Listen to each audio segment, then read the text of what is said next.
Hi, everyone, and welcome back from spring break. I hope you enjoyed your time off and are ready to turn your attention to mass murders. Mass murders is kind of a particularly sensitive subject matter.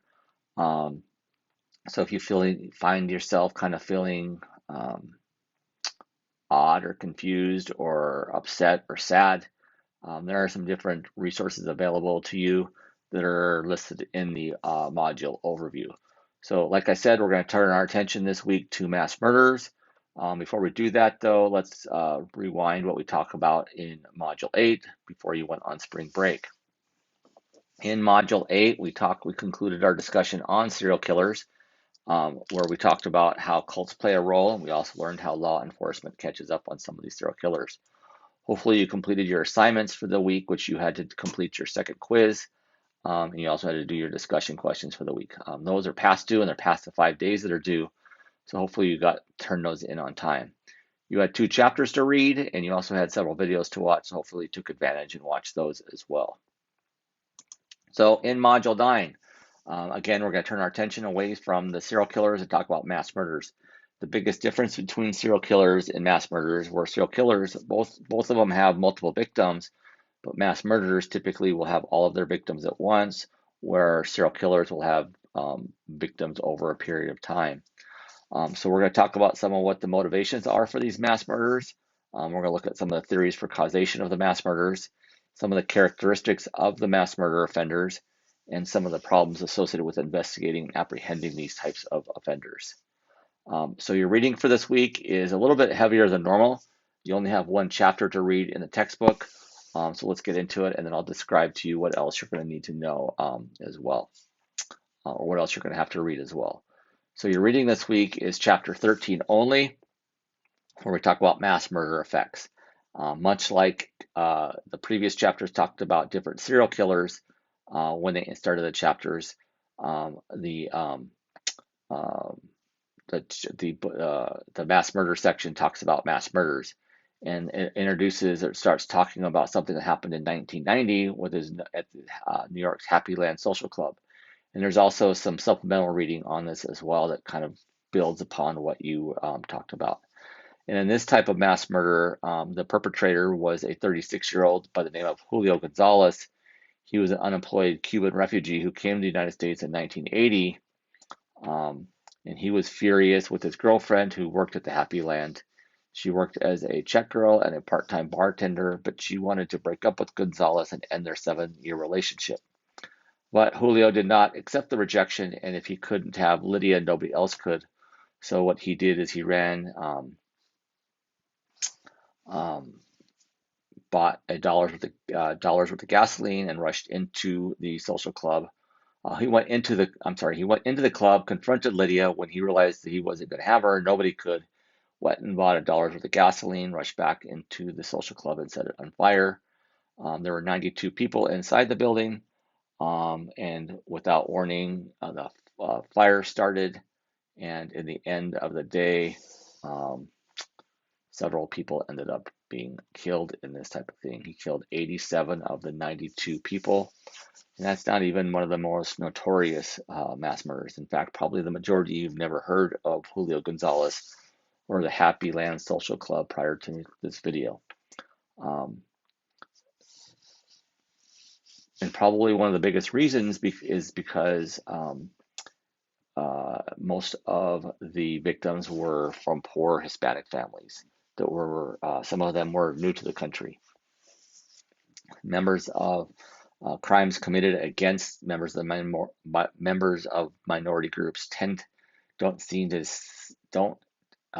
to have the publicity that other places would. For example, a good example would be this guy killed 87 people in one fall swoop, whereas the guy who did the murders at Sandy Hook killed far less people, but killed children, so that one got a lot more publicity. So yeah, it's kind of an interesting way that we take notice of these types of things. Some of the trends in mass killings, as we discussed in chapter 2, is when it comes to defining mass murder or a mass shooting in particular, there's no really consensus on the criteria related to the victim count or the threshold, or even when whether the threshold includes injuries or just not fatalities. Um, just to be clear, we've adopted a traditional definition of mass murder, meaning 4 or more victims killed within a 24-hour period. Um, so when it comes to the focus of these types of mass shootings, which we hear about more than anything else, there's several available resources that we can look at and who the victims might be. They could be anyone from the people who died in the Happy Land Blaze, someone who died in a school shooting, someone who died in a shooting at an employer as well. Over the 16 years, whereas serial killers have tended to drop down and mass murderers have kind of gone up. Between 16 years, between 2006 and 2021, there's a total of 482 different mass killings involving 608 offenders and 2,524 people who were killed, and another nearly 1,800 who were injured.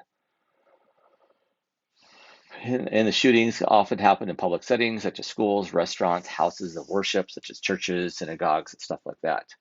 And usually it's distinguished by the weapon that they use.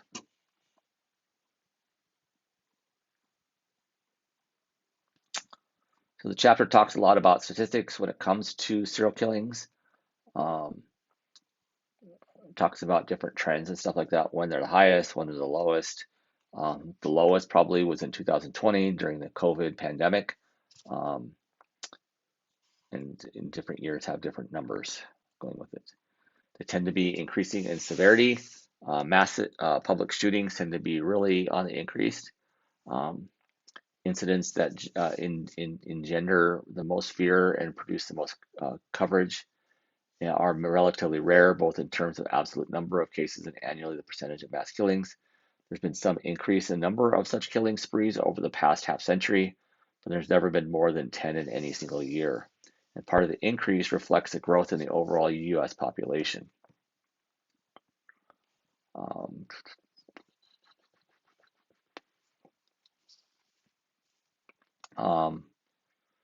And what is noteworthy in terms of the trend, however, involves the number of killed or injured in these incidents, which has spiked over the past several years. 16 of the 32 shootings in the modern U.S. history with double-digit deaths took place in 2012, and 6 of the 9 with at least 20 victims fatally shot occurred during December 2012, when 26 were gunned down at Sandy Hook Elementary School in Connecticut. The recent trend in the severity begs the question as to whether the future might hold, particularly in light of the recent growth of the gun sales industry, as well as the political polarization and the cultural divide in our country. Unfortunately, procedures developed in other fields for estimating future likelihood of rare catastrophic events such as earthquakes, etc. So what are the characteristics of some of these incidents, offenders, and the victims? Large number of them tend to be family massacres, mass killings associated with ongoing criminal activities such as robbery, gang conflict, the drug trade, etc. So it's not like a drive-by shooting where several people are killed. Might go towards a mass murder, but we don't really hear about those types of killings as much as we would hear about a school shooting. Nearly half of all the cases involve family relationships in private settings where somebody might kill their own family. So we look at the number of incidents. The large number of them are families, with 230 being family. Typically, most of them happen in the South for some reason. Some of the reasons are personal conflict,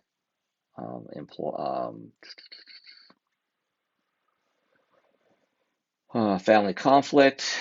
You could see some as indiscriminate when it comes to public shootings. They'll just walk in to shoot someplace up. When it comes to felony shootings, they do it for profit. So it could be like a robbery type thing. But the large majority of them are for personal conflict. The location of the majority of them are, especially with family types of crimes, are at home, whereas ones that are done in public are done in commercial places like retail places, schools, etc. The primary weapon used in most mass killings is a gun. In fact, the lowest would be in 70.8%, which are classified as others. Others would be things like um, shooting at a bus stop, something like that. More times than not, the type of gun that is used is a handgun. The characteristics of the offenders that commit these types of crimes, the large majority of them are between the ages of 20 to 29, with 30 to 39 not far behind. In fact, if you combine the 20s to 20 to 39 age, roughly about 70% fall into that group. The large majority of these types of offenders are white. When it comes to random killings in public, 54% of those people are white. And not even close is the number of people, the sex of the people that do that in all categories. About 90% of the offenders are are males. The only where it's close is in the family category, where 89% of them are male and 11% are female. But in the other cases, they're all over 92%, with some as high as over 95%. In almost half of the cases, families, there's in almost all the cases, there's some type of suicide involved in it as well, especially when it comes to the felonies. In other words, they kill multiple people during the commission of a felony. 99.5% of those are killed by suicide, by cop, if you want to say that, or by their own hand. The lowest would probably be the family annihilator, who only 58% of them die by suicide. Some people would argue that these mass murders are a case of fear, hysteria, or over-response, without trying to minimize the impact this has caused the victims. The facts do show that there's really been no significant increase in mass shootings in the last 15 years, and it's certainly not epidemic. What is particularly noteworthy, however, is a large random variability of the annual counts. There's been several points in time where journalists and others have speculated about the possible epidemic in response to the flurry of high-profile shootings, but it's maintained relatively stable. If anything has intensified in recent years regarding mass murders, is the public's fear, anxiety, and widely held belief that the problem is getting worse.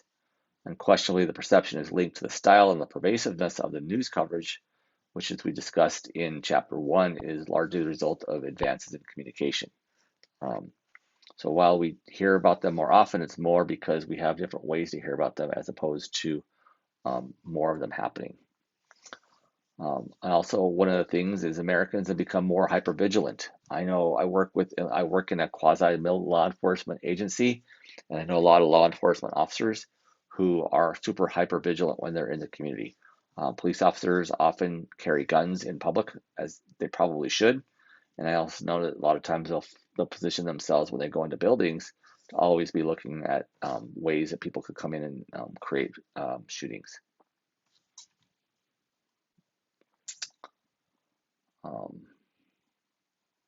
So the chapter also talks about the demographics of the victim as well, so that you can read that as well as me read that to you.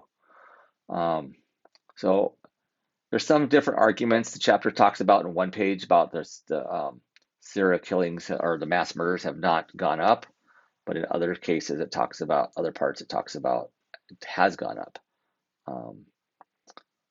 In one particular section I just saw a second ago, if I could see it again.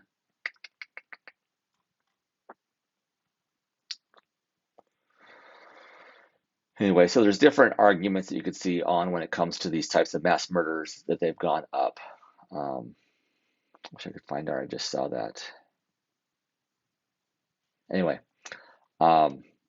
there's a chart towards the end of the chapter that talks about how, if you look at the number of incidents of serial killings, it's actually gone up. And there's some situations where people have brought guns into situations and it resulted in a non-fatal situation. So that happens as well.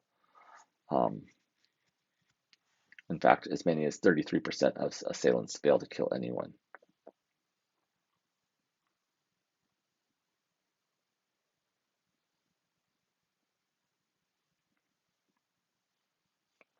So here it is. According to the FBI, there were in between 2016 and 2020, there were 151 active shooter cases that claimed the lives of 152 victims.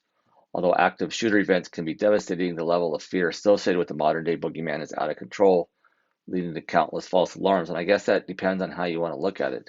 To me, 150 active shooter cases seems like a lot.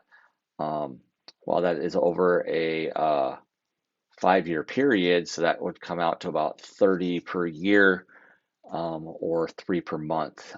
3 per month to me seems like a lot. May not seem like a lot to you, but to me it seems like a lot. So take it for what it's worth.